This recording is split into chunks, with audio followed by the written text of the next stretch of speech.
You are in the Temple of the Rants, where I rant about whatever my $15 a month plus patrons want me to rant about. You can get one of these by being one of those. This one's for Lord Liquid Bacon II, who says to rant about VR, but specifically for gaming.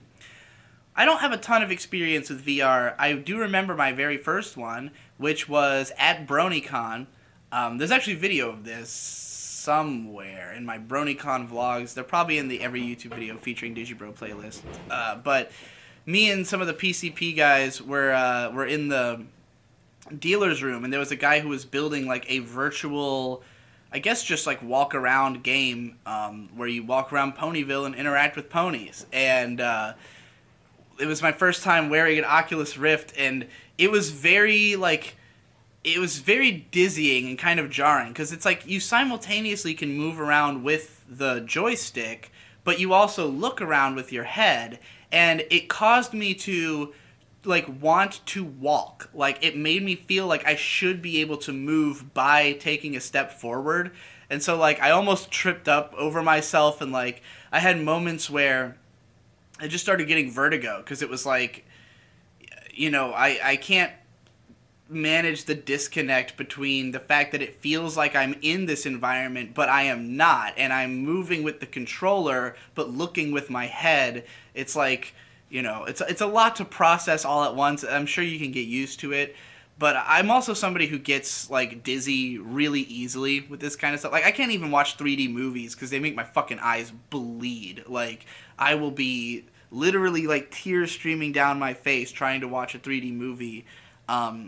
So like, going into VR is like another step in that direction. I remember like having lost my balance while I was playing that game and almost like wanting to throw up. So VR doesn't appeal to me that strongly just for those reasons, but I'd be interested in seeing ways that it could be used for just styles of game that don't necessarily make sense in a normal 2D setting. Like playing just the same types of video games that already exist, but in a virtual headset.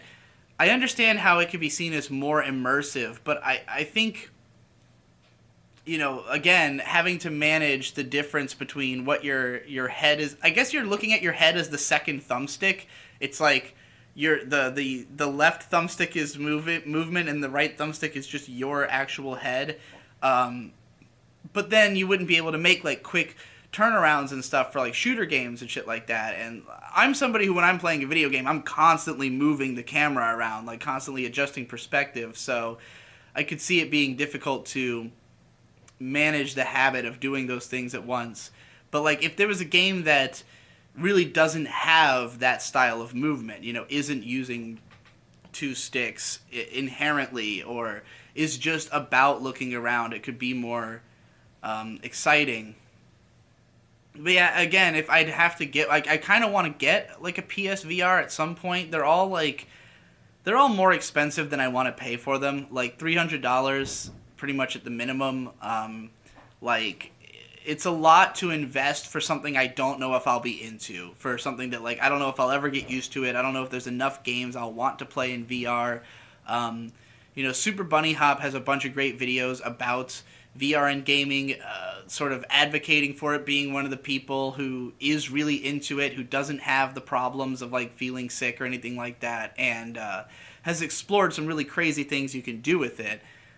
He has this one great video explaining how there's this project that basically lets you experience pretty much any 3D game that exists in VR. Like, he was playing Ocarina of Time that way, and like it doesn't work, but it's fascinating, and I'd be interested in trying some of that stuff just for the intrigue of it.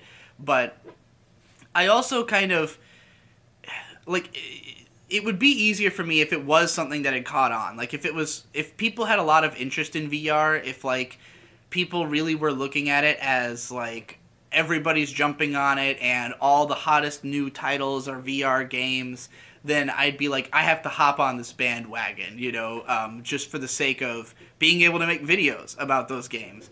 It's harder for me to justify that kind of thing when it's like not really hearing anyone talk about it, so there's not like that social pressure to jump in. I think that's basically what VR is missing. It's missing a killer app that would be like, like Avatar was for 3D movies for a little while, which, I mean, those, they died out as a gimmick because most of them sucked, but like just the fact that that movie was like you have to see it in 3D made people, go out to do that.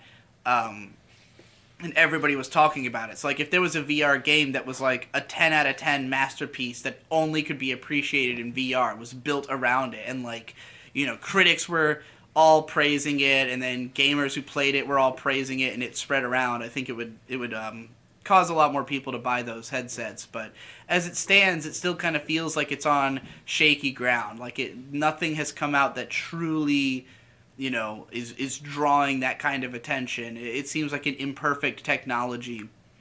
So I'm interested. Maybe in the future I'll get on board. If I can get past the vomiting, then I'll be into it. But again, as somebody who gets vertigo easily, I'm a little hesitant.